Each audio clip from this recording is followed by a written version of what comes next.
welcome back to the channel. Today we're going to be doing a stitch tutorial. We're going to be working on the cluster stitch. I did a poll on my channel not too long ago and kind of asked what you guys wanted for tutorials, and you guys mostly wanted stitch tutorials, so that's going to be what I'm working on today. So this is the first in a series of 3 stitches that I'm going to be going over. We're going to be working on the cluster stitch today, then we'll be going over the popcorn, or the bobble, and then the popcorn. And it's just going to be able to show what the difference is between them, because they can be kind of confusing in a pattern, especially when you go to look up what that stitch is if you don't know what it is. So I just have a length of chain here.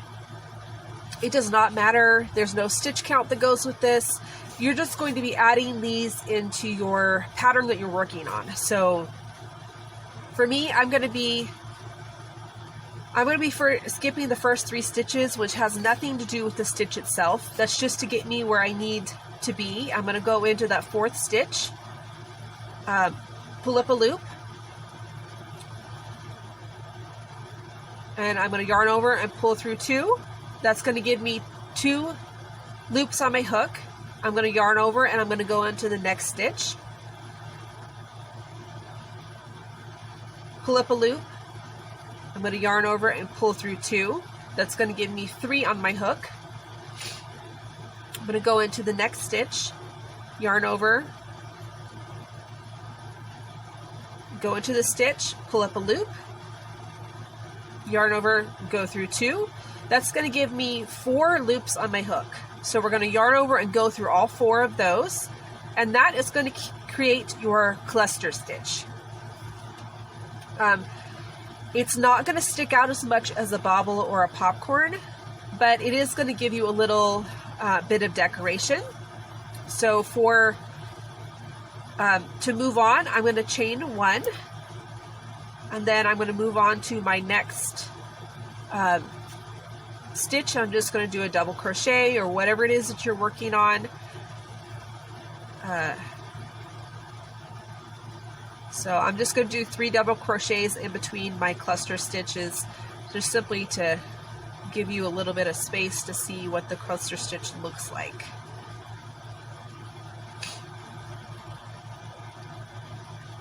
I didn't count how many stitches I have here. It doesn't really matter, because this is just a stitch tutorial. It's not a project, but if you were doing a project, you would figure out how many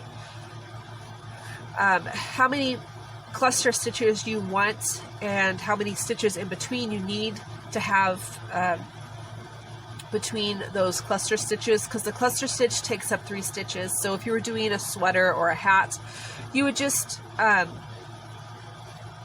divide those 3 stitches by however many cluster stitches that you want to do. So once again, you're going to yarn over and go into the next stitch, pull up a loop, yarn over, pull through 2.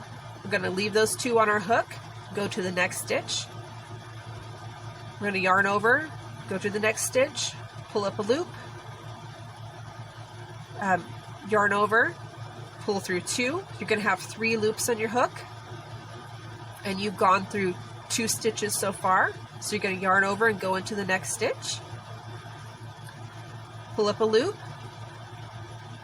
yarn over, pull through 2. You're going to have 4 loops on your hook. You're going to yarn over and pull through all 4 of those loops, and then you're going to chain 1. So that is your cluster stitch. You can kind of see the difference between the regular crochets and these. They kind of pop out a little bit. So we'll do a couple more. So I'll do 3 more double crochets in the next 3 stitches.